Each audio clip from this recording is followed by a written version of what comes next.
Witam Państwa. Good morning, ladies and gentlemen. We are starting the second day of the Freedom Games 2020. My name is Błażej Lenkowski, and I'm a chairman of the Liberté Foundation, and I will have an honor to lead the discussion which is opening today's meeting. So our guest is Mr. Borys Budka, who is the chairman of the civic platform. Thank you for accepting the invitation.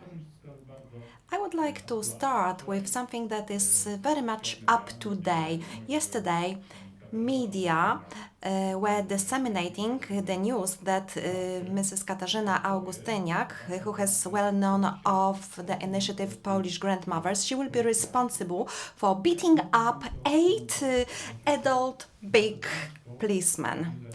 How would you comment this?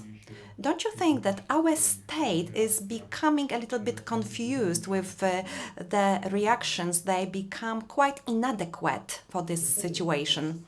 Unfortunately, it demonstrates that the state that should be organized, that should support its citizens, is in chaos.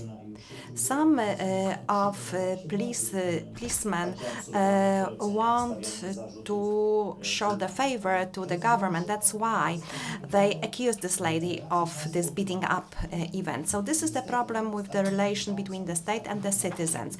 Within the past few months or even days, we have observed a problem, a failure of trust of citizens to the state. Because if we see the situation that police is accusing a lady who cannot really defend herself against the 8 police officers, it just shows that during the time of crisis, the only response of this government is to use force, to use violence by accusing people of crimes they haven't done. And during the crisis, the state should demonstrate strong institutions and efficiency and effectiveness of actions. So the state should look at the people who were burning down the streets, and instead police are making an accusation towards the lady who is a helpless lady. So it shows that in this system, even if the state is using this kind of repressions, there should be institutions that should defend citizens. And the concept that has been forced by the government for the last 5 years, we are going back to the People's Republic of Poland. So in this kind of relations between the state, the citizens are helpless. You have also touched upon the issue of vandalism. So I have to refer to the events that took place on the 11th of November in Warsaw. I think that this situation is especially tragic, maybe not due to the fact that several hundreds or thousands of individuals that are difficult to describe, they have behaved terribly during the Poland's Independence Day. But it's also quite terrible that they are trying to be the only owners of this holiday in Poland, and they want to be perceived as the only patriots in Poland, the only people who respect and love the word. So when we are observing a hooligan who is using a Polish flag to hit policemen with it, for an ordinary, for a normal young person, this is quite repulsive. So does the civic platform any action plans to make sure that the respect for Poland and patriotism will be rebuilt in this new generation, young generation? And we would like to see it in a modern and open formula that will be appealing to young people. Again, Unfortunately, I have to agree with you. It's a very sad, very tragic picture. When we have the Independence Day, we are celebrating an anniversary. We should celebrate it together, joyfully. And the only voice heard in the streets was the voice of hooligans, bandits, who fortunately were a minority. So I'm very sad to say it. We allowed them to own this holiday. This extreme group has become the owner. So for the past 5 years, the government is not just having a special relationship, but it's also like being equal with these extreme groups. So if we have this extreme situation when such incidents start, I think, for instance, burning down a mannequin or attacking police officers or hanging photos of politicians, then these hooligans wouldn't be stimulated. But the prosecutor's office, the state, when not involved in eliminating such incidents, very often they have been defending such behaviors. Several years ago, in the first instance court in Wrocław, sentence a man who burned down the mannequin of a Jew. He sentenced for 11 months, and it was a suspected sentence. So the prosecutor has issued such a verdict. So when one of an extreme nationalist, a fascist nationalist, when he was directed to the court, the prosecutor cancelled the proceedings. So if the hooligans see that this is allowed, such behaviors are allowed, it provokes them to behave even worse. So last Wednesday we could see hooligans setting a flat on fire only because two stories up there was a rainbow flag. So I think what we should promote is the modern and healthy patriotism. I have often emphasized that the strength of patriotism is not measured by shouting in the street once a year. It's not about firing rockets. It's about building the state. The state is strong when it has good institutions, so we have to rebuild the confidence, the trust to the state institutions. Now, this trust is very low, so we need to promote real patriotic attitudes. But what we observe on daily basis is that, for instance, medics are fighting the pandemics in the front line. It's also about people who pay taxes. These are patriots. Everyone is a patriot who contributes something to build a strong state. The state that is strong by the strength of its citizens, not the strength built by repression. So we have to counteract such situations where the extreme groups are trying to re-own this holiday. Last year, we could see the president, the politicians of the government marching in front of this march. Now they are too much entangled in this situation, and the politicians, the government are pretending that there is no blame, that they shouldn't be blamed for anything. But for the past 5 years, regularly, actively, they have been supporting the extremists. So we could see what it has led us to. We could see it last Wednesday in the streets. So the civic coalition, the civic platform is talking about the patriotism based on individualities, on diversity, on people. We are the society that can be proud of Poland, a diverse society, and we cannot allow them to push us in this tunnel where patriotism is become very close to nationalism. Patriotism means that we carry out international cooperation. It's our presence in the European Union. It's our respect to institutions. It's our involvement in civil society. So we have to give a part of us, each to the society, to the local communities.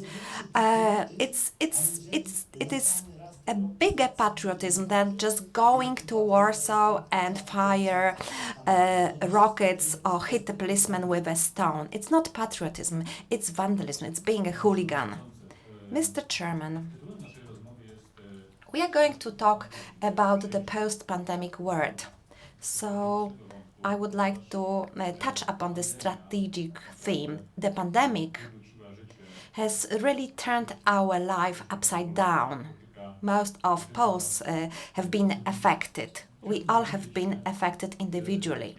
So I would like to ask you, what's the civic platform's idea to manage the crisis if next month you become the Prime Minister? Which strategic change in terms of the economic crisis and the pandemic would you propose? Especially in this context, which probably we cannot expect that in January the virus will disappear. Firstly, it's true. Truth.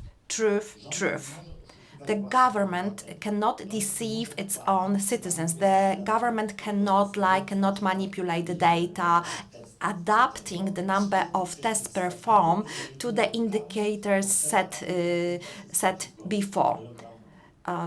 Not to introduce the lockdown because most of people are against the lockdown. The Prime Minister cannot base his activities only on the PR. Yesterday we could see the Prime Minister expressing the words of gratitude to people who have become involved in the distribution of the vaccine. And in fact, we don't have this vaccine yet.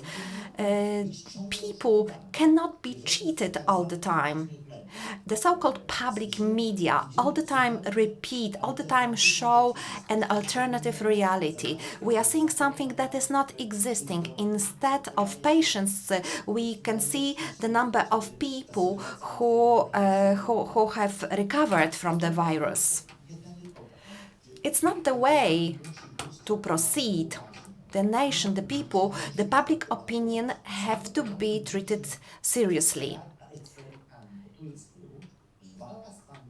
The fight against the pandemic has to be based on the experts' opinions, not on opinions of the politicians. Maybe you have noticed, maybe our audience have noticed, Prime Minister Morawiecki several days ago announced some objective indicators. He said that if these indicators increase, the lockdown will have to be introduced. Then the Council of the United Right-Wing Coalition announced that no lockdown would be introduced. So no objective indicators have been used. It was probably the result of a survey of the public opinion. So Jarosław Kaczyński and his colleagues are deciding what they will do in the future. We have experienced several crisis situations. I remember a disaster in Szczekociny. My wife was helping people who work in administration. It was the crisis management, emergency management. It was the governors, emergency staffs that were managing the situation. We also experienced floods in Poland, and we managed quite well. But to do it properly, you need specialists, not people who are just interested in their own career. Tests. Perhaps you might remember when the presidential campaign started, Małgorzata Kidawa-Błońska mentioned that we should keep on testing over and over again. And people were saying, no, the system won't sustain. I think that we should have separated people who can be potentially infected with coronavirus. Furthermore, we should exclude some centers where people are infected and not the whole country. We must not operate in such a way that people, that entrepreneurs learn a few hours before the hour when the cemeteries are closed, or that some shops are going to be closed. It is unacceptable. We close libraries, we close swimming pools, we close fitness clubs, wherever. However, the churches are still open, they are not covered by restrictions. And these are the places where a lot of elderly people go. The management of the state in crisis should be based on specialists.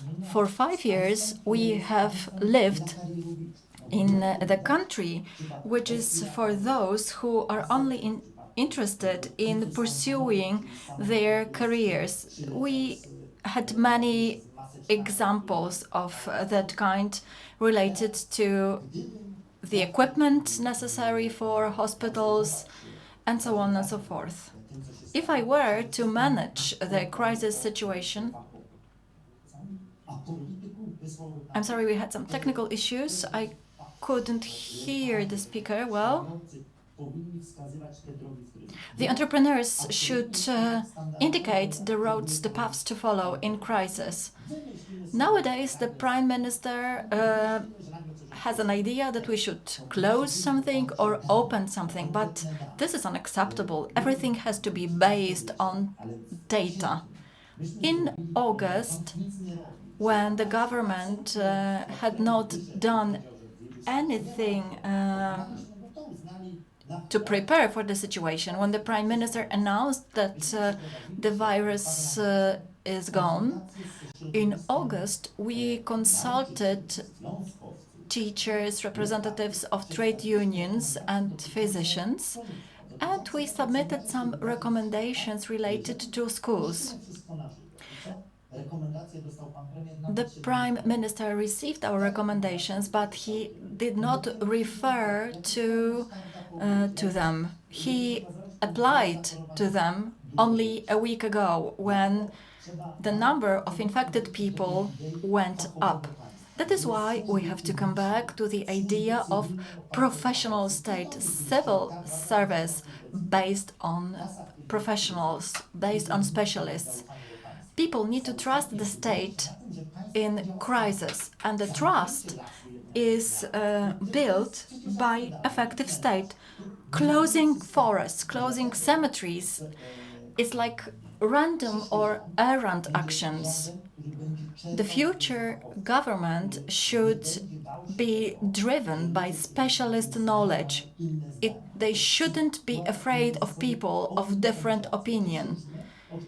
And that's the difference between us and Prime Minister Morawiecki, who does everything just to show off, and it doesn't make sense what he does. The fundamental thing is what I mentioned in April, when the pandemic was only developing.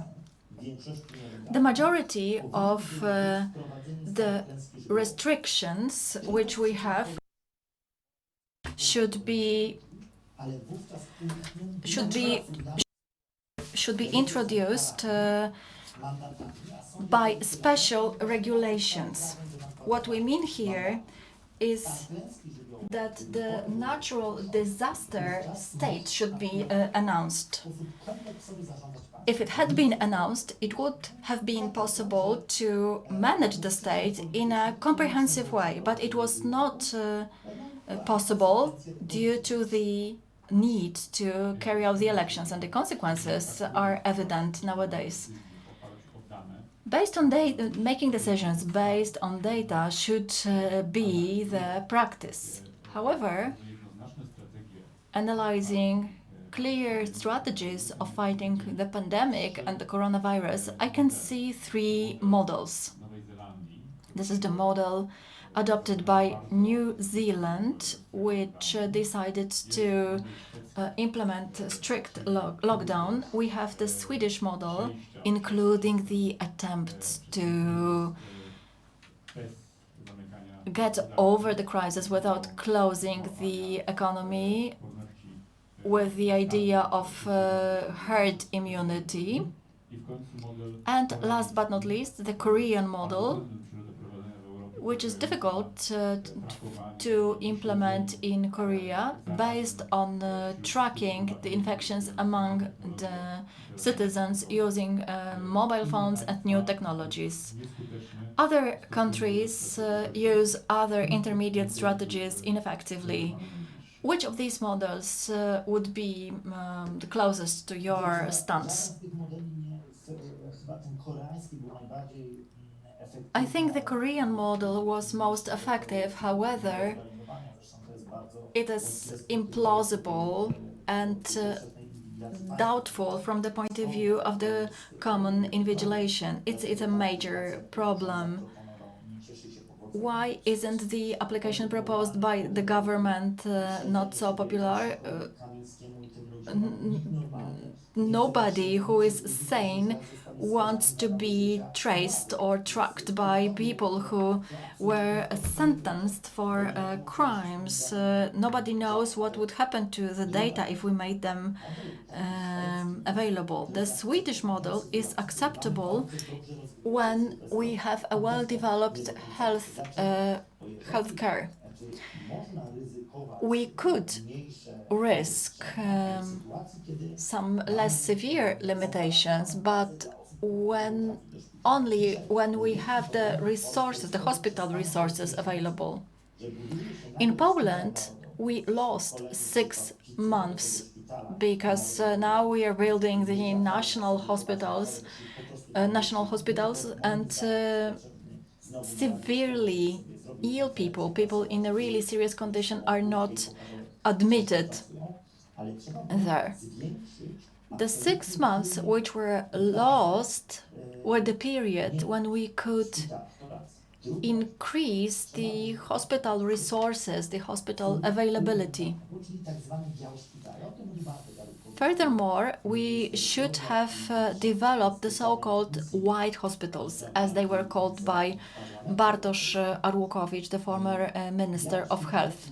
White hospitals are those where COVID has no access. By meaning COVID has no access, I mean patients with COVID are not admitted. The problem is that the scheduled operations, the scheduled surgeries are called off, and consequently the mortality rate due to other diseases has been increases because of the fact that there are so many COVID patients in hospitals, and consequently the medical staff is very often under quarantine or is busy taking care of the people. Some scheduled procedures are called off. I remember also that one of the furniture chains said that out of 5,000 people, they had only 20 COVID patients. It means that if the employer provides their staff with disinfectants, with face shields or masks, and if proper hygiene is maintained, there is no need to temporarily close down the plants or to introduce lockdown. During the holiday period, a lot of time was lost. Young children constitute the major logistic problem in this respect. I myself have an 8-year-old daughter, so I know how difficult it is to cope with such children. Definitely, older children could stay at home and learn and have distant learning, whereas we could leave younger children at schools. Neither the schools nor the teachers were provided with relevant equipment to conduct distant learning. I think that the decisions made in April related to lockdown were like an atomic strike. The Prime Minister said that owing to such measures, the virus could not spread.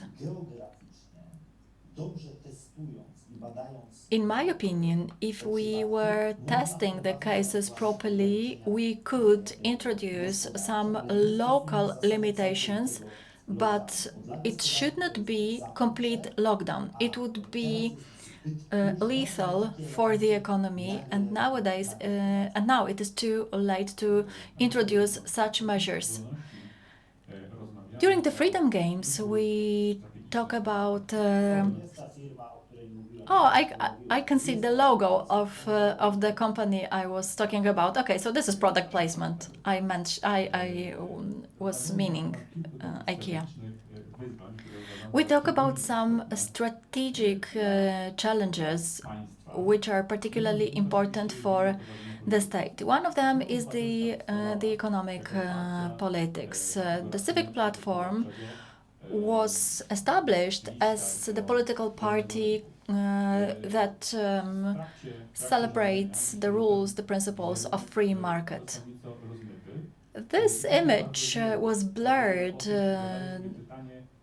and many people ask about today's approach of the civic platform to the free market. Many people turn towards Confederation, despite the fact that Confederation does not propose any reasonable solutions.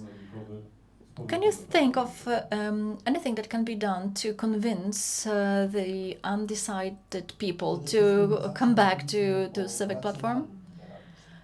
Well, first and foremost, we have always been mentioning reasonable liberalism, namely that the state should regulate some aspects. However, the economy should be based on private property. In my opinion, during our rule, it was a mistake to stop privatization. The state should play the key role in the aspects which are tantamount to security, communication, infrastructure, safety and security. Private property and taking care of private property is much safer than the state-owned entities. During a year's period when Mr. Sasin was supervising state treasury companies in the area where the state owns its equity, lost around 30 billion zlotys.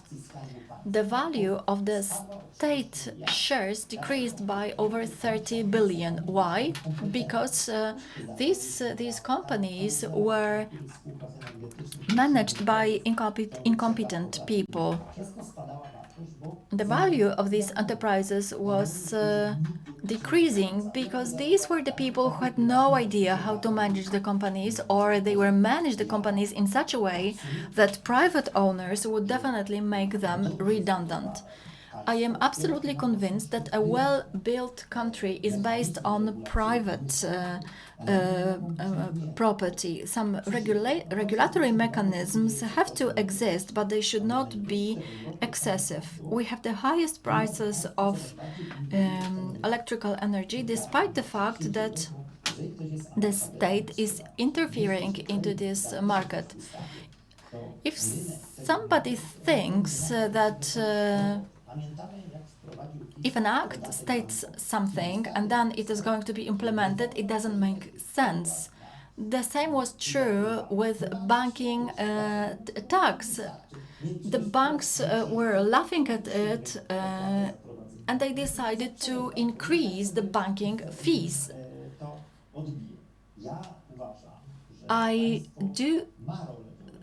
In my opinion, the state has its role to play in the economy, and this is the way the economies are created. The 19th century liberalism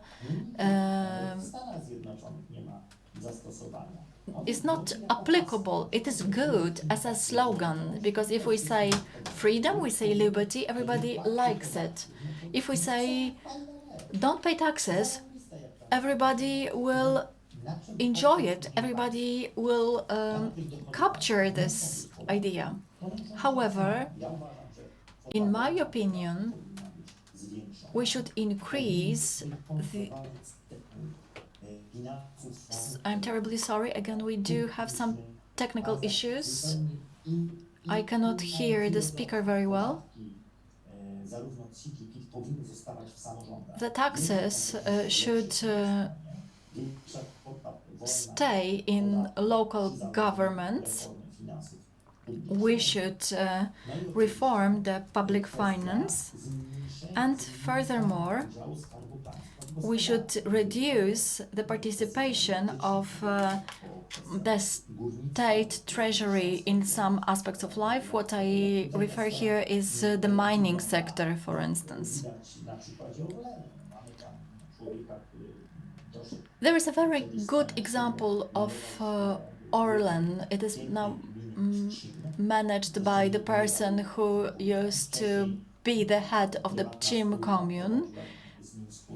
Previously, he had an argument with a private company, and nowadays he manages the largest fuel company. Now they are buying Ruch to influence press distribution.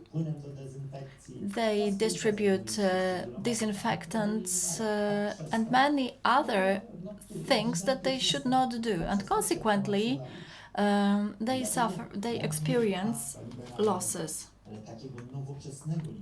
A model of modern liberalism in the state, and the state enjoying regulatory mechanisms, is what the civic platform emphasizes as the right model. Private property as the basis, but you should not let others persuade what Confederation says. All Confederation MPs signed an application to the Court to the Court of Justice related to the abortion law. You need to remind to Krzysztof Bosak, to Janusz Korwin-Mikke what they signed and what they did to women. We should not treat freedom freely. What Krzysztof Bosak says, what Krzysztof Winnicki says, has as much in common with freedom as Jarosław Kaczyński with decentralization. Our conversation is coming to an end, but I would like to ask you one more question. Do you think that the alliance between the state and the church has finished, and it has been or was effective in Poland since 1989?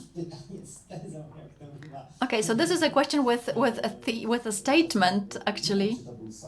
I'm not sure whether it was an alliance. You should go to Podkarpacie and ask the question there.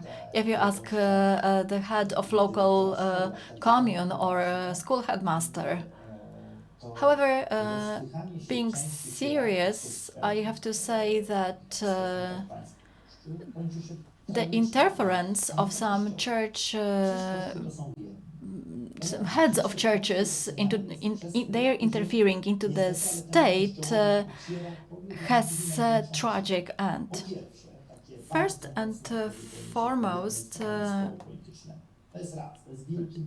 persisting in their opinions and interfering into the state is unacceptable. The state, the church is a very strong advocate of one political party, and the church should develop morality by showing their own opinion, showing their own stance, and being an example to follow. Now they want the law to assist them.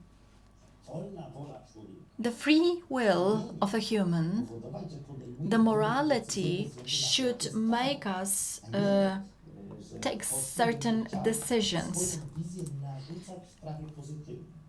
And the church should not impose their will.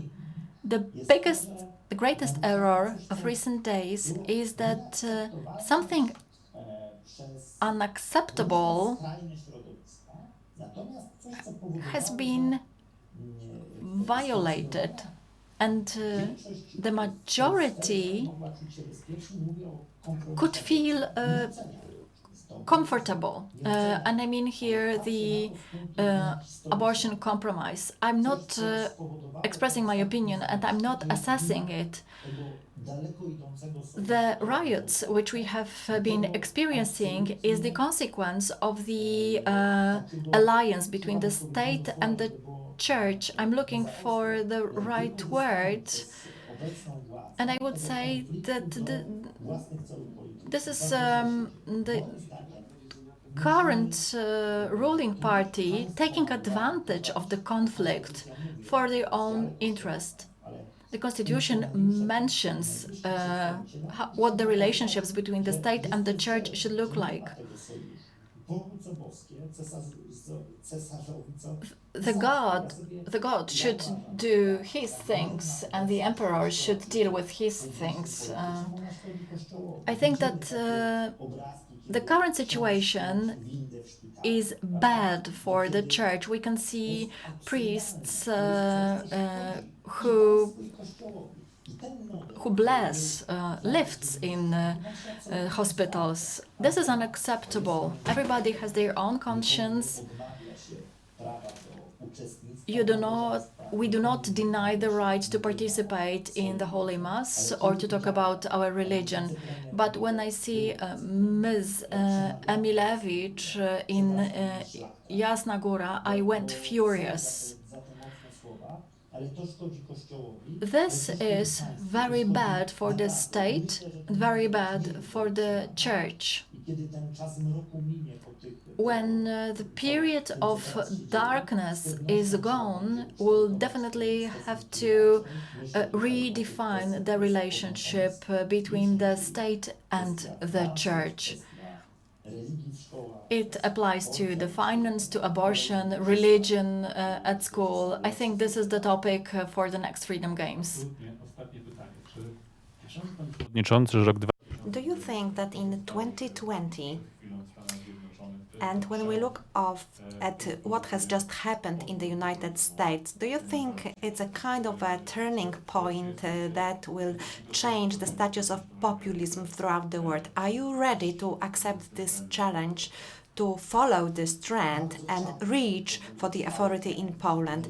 I would hope that this will be a permanent tendency. Americans show that we can get rid of populists. Media play a crucial role. Access to information is very important. But when we look at the public television in Poland, when we look at the position of Kurski, who is the head of the Polish television, it shows that it's hard to reach the public opinion in Poland. So if this repolonization idea by Kaczyński is introduced and we do not have proper media, we will have to reach for internet, and this is something which prevents me from being an optimist.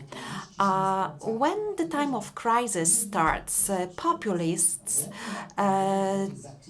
do not do their job, even if the Prime Minister is lying when he's talking about 3 million of vaccines in pharmacies. People will go to the pharmacies and they will realize that the Prime Minister, that the television are lying.